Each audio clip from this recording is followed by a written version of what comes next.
Hello friends, good morning. You are watching English guru, the guru of English grammar. आज हम आपको बताने जा रहे हैं common error based on SSC MTS 2017, जो कि और भी मैंने इसके वीडियो अपलोड कर रखे हैं, आप पहले उसे भी देख सकते हैं। और मैं जो यहाँ पे आपको कॉमन एरर बताने वाला हूँ, सिर्फ ऐसा नहीं है कि मैं जितने सारे वीडियो बनाए हूँ सब में मैं यही बात बताता हूँ कि सिर्फ मैं आपको आंसर ना बताकर आपको कंप्लीट रूल्स, जो ग्रामर का उस पर रूल होता है, वो ग्रामर का रूल मैं आपको पूरा कंप्लीट डिटेल में बताता हूँ। सो शुरू से लेके अंत तक ये पूरा वीडियो देखते रहिए, तब आप कहिएगा कि नहीं, हमें सिर्फ आंसर ना मिला, हमें कंप्लीट डिटेल रूल मिला, जो कि हमें इन फ्यूचर अगर हम रूल याद रखते हैं, अगर हम वो रूल याद रखते हैं तो हमें फ्यूचर में इस तरह का कोई भी प्रॉब्लम होने वाला नहीं है। सो चलिए शुरू करते हैं। देखिए यहाँ पे फर्स्ट क्वेश्चन आपका है, You must either be regular with your studies and study for longer period before examination. अब ये सेंटेंस कह रहा है कि you must either be regular with your studies, अपने पढ़ाई के साथ या तो रेगुलर रहिए या एग्जाम टाइम में, जब एग्जाम टाइम होगा आपको उससे कुछ पहले आप ज्यादा पीरियड पढ़िए, ज्यादा घंटे पढ़िए। अब इसमें आपको एरर फाइंड आउट करने हैं। एसएससी में पहले ही बता चुका हूं कि एसएससी में बहुत बड़े बड़े एरर आपको नहीं मिलेंगे, छोटे सेंटेंसेस के एरर मिलेंगे, जो कि ग्रामेटिकल टर्म आपको इजीली वहां पे फाइंड आउट हो सकता है अगर उसके आप डिटेल रूल जानते हो। तो चलिए इसमें हम ढूंढने की कोशिश करते हैं। यू मस्ट आइदर, चलिए आइदर आया। आइदर किन के लिए यूज होता है? आइदर यूज होता है दो में से किन्हीं एक को बतलाने के लिए। विद योर स्टडीज, कोई दिक्कत नहीं है, सही चल रहा है। अब देखिए यहां पे एंड, अब देखिए आइदर अकेला भी यूज होता है और आइदर के साथ एक पेयर वाला भी हम यूज करते हैं, जो होता है आपका आइदर और। ये आपके कंजक्शन में पढ़ने हैं, पेयर वाले प्रीपोजिशन, सॉरी पेयर वाले कंजक्शन, आइदर और, नाइदर नॉर। ये पॉजिटिव के लिए यूज होता है और ये निगेटिव के लिए यूज होता है। तो ये चीज आपको यहाँ पे पता चल गया कि यहाँ पे एंड ना हो करके क्या होगा, यहाँ पे और होगा, क्योंकि आइदर यूज किया गया है। आइदर का मतलब भी होता है दो में से कोई एक, और आइदर और जब लगा दे तो उसका भी मतलब होता है दो में से कोई एक। अब यही कह रहा है कि या तो आप रेगुलर रहिए या परीक्षा से पहले आप बहुत ज्यादा पढ़िए, और नहीं बोल रहा है। ये दोनों का आइदर के साथ, और ज्यादातर प्रॉब्लम आपको यही दिया जाता है कि आइदर के साथ एंड लगा दे और नाइदर के साथ और लगा दे। नाइदर के साथ और लगा देता है और आइदर के साथ एंड लगा देता है, तो ये प्रॉब्लम आपको होती है। तो पेयर अगर आप याद रखते हैं तो आपको ऐसे इजीली आप इसको फाइंड आउट कर लेंगे। आपको कंजक्शन चैप्टर में पढ़ना है, जब मैं चैप्टर का वीडियोस अपलोड करूंगा तो वहां पे डिटेल इसके रूल्स हम देखेंगे, जैसे नोट ओनली बट ऑल्सो। तो ये सब अगर पेयर में भी आप याद रखते हैं तो इजिली एरर अगर उस पर आपको पैटर्न पे दिया हुआ है तो आप इजिली उसे फाइंड आउट कर सकते हैं। चलिए सेकेंड क्वेश्चन देखें। These days job opportunities are not as better as. अब देखिए एरर, इतना पढ़ने के साथ ही हमें एरर मिल गया, ये बेटर नहीं होगा। क्यों नहीं होगा बेटर? अब देखिए यहां पे फिर से वही बात है जो हम पेयर वाले कंजंक्शन देख रहे थे, एज, एज, और होता है सो, एज। अब देखिए दोनों में हमें अंतर क्या होता है कि यहां पे भी पीडी आता है, इसे बोलते हैं पॉजिटिव डिग्री। पेन ड्राइव मत समझ लीजिएगा, इसका मतलब होता है पॉजिटिव डिग्री। सो एज का भी मतलब होता है, इसके बीच में आता है पीडी, सॉरी पॉजिटिव डिग्री। अब देखिए कि एज एज के बीच में पॉजिटिव डिग्री आता है और सो एज के बीच में भी पॉजिटिव डिग्री आता है। तो देखिए यहाँ पे कौन सा डिग्री यूज किया गया, ये आपको एडजेक्टिव में पढ़ना है, कंपैरिजन ऑफ डिग्री। तो अब यहाँ पे देखिए, यहाँ पे ये गलत है, इसके जगह पे क्या होगा हमारा good, as good as. Clear? अब देखिए यहाँ पे थोड़ा सा सेंटेंस ही थोड़ा सा गड़बड़ है। सेंटेंस गड़बड़ में आपको बताऊं, सॉरी नहीं, सेंटेंस सही है। मैं यहाँ पे रूल लेके चल रहा था कि ये दोनों को देखिए थोड़ा सा कि कहां कहां दोनों का यूज किया जाता है, एज एज और सो एज। तो देखेंगे कि एज एज का यूज निगेटिव और पॉजिटिव, एज एज का यूज नेगेटिव और पॉजिटिव दोनों सेंटेंसेस में किया जाता है, और सो एज का यूज सिर्फ नेगेटिव में किया जाता है। याद रखेंगे कि सो एज का यूज हमेशा नेगेटिव सेंटेंस में यूज किया जाता है, कभी भी पॉजिटिव सेंटेंस में यूज नहीं किया जाता है। जैसे हम नहीं बोल सकते कि I am so good as you are, ये सेंटेंस मेरा गलत हो जाएगा। अब इसमें एरर आपको यही करना होगा कि सिर्फ सो को हटा करके हमें एज कर देना है। सो एज का यूज सिर्फ नेगेटिव के लिए और एज का यूज पॉजिटिव और नेगेटिव दोनों के लिए। क्लियर हो गया? ये आपको अच्छे से याद रखना है कि एज का यूज नेगेटिव और पॉजिटिव दोनों में चल जाएगा। I am as good as you are और I am not as good as you are, यहाँ पे एज के जगह पे हम सो भी लगा सकते हैं। देखिए थोड़ा सा मैं इसके लिए एग्जाम्पल्स आपको दूं, मैं थोड़ा इरेज कर लू यहाँ पे, देखा जाए जरा। अगर आप बोलते I am as good as you are, clear है? सेंटेंस मेरा ये सही है। हम सिर्फ इसे समझा रहे हैं यहाँ पे, I am not as good as you are, ये भी मेरा सही है। अगर हम बोल रहे हैं I am not so good as you are, ये भी सही है।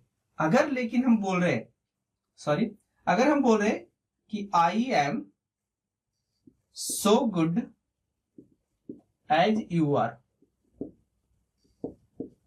तब ये मेरा गलत होगा। यही मैं बता रहा था यहाँ पे कि सो एज का यूज कभी भी हम पॉजिटिव सेंटेंस में नहीं करते हैं। एज का पॉजिटिव नेगेटिव दोनों में, लेकिन सो एज का यूज सिर्फ नेगेटिव सेंटेंस में, सिर्फ और सिर्फ नेगेटिव सेंटेंस में।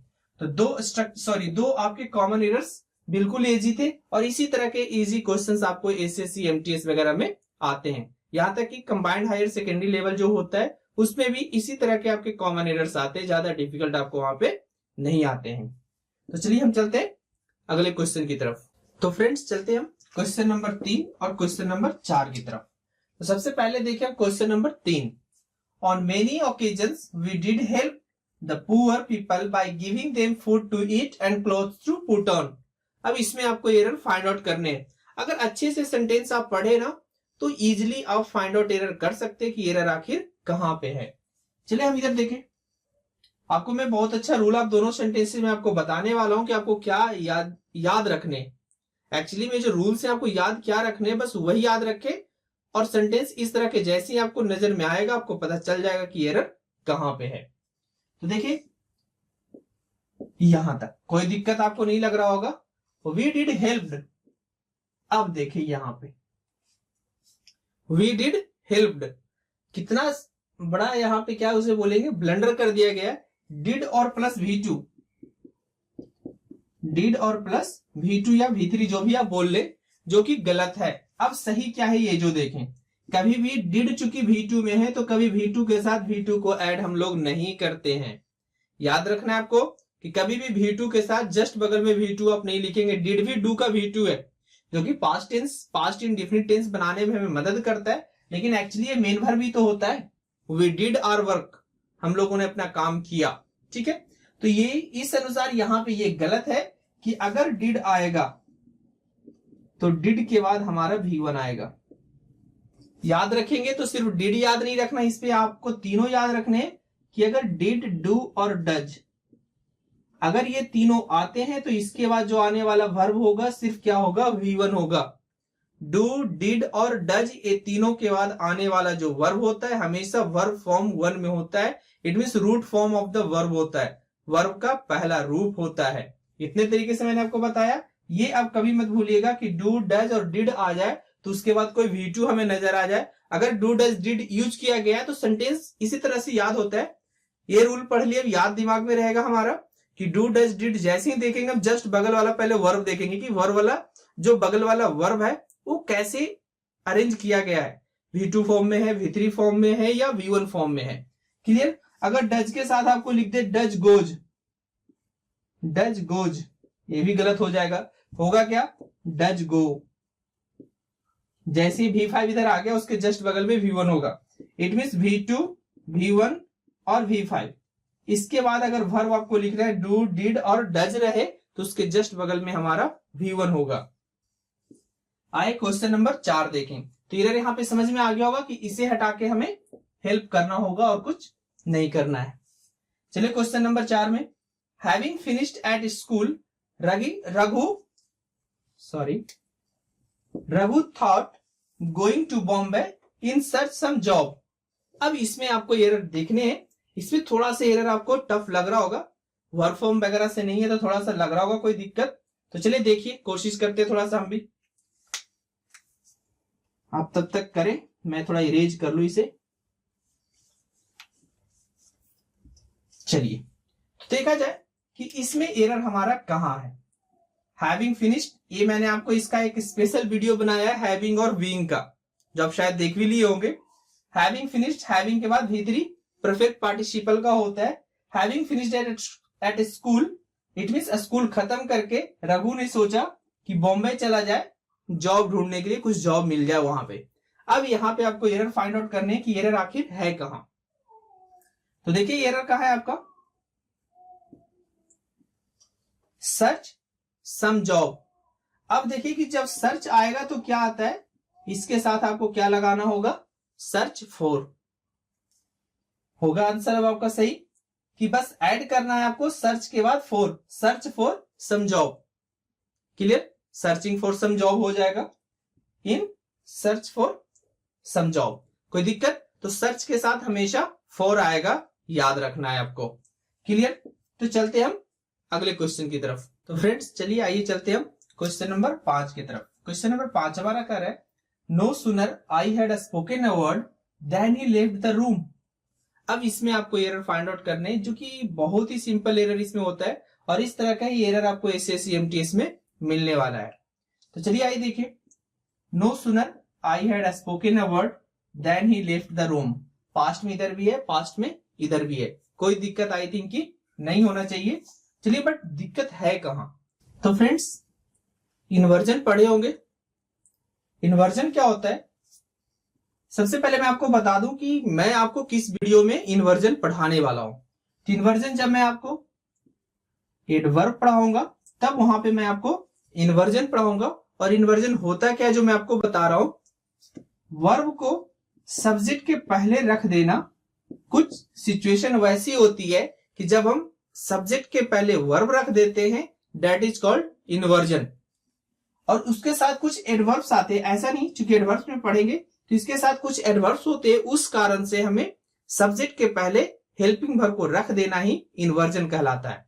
तो देखिए यहाँ पे इन्वर्जन का ही प्रॉब्लम है कि जब नो सुनर आता है तो नो सुनर के तुरंत बाद हेल्पिंग वर्ब आता है और देन आपका सब्जेक्ट आता है।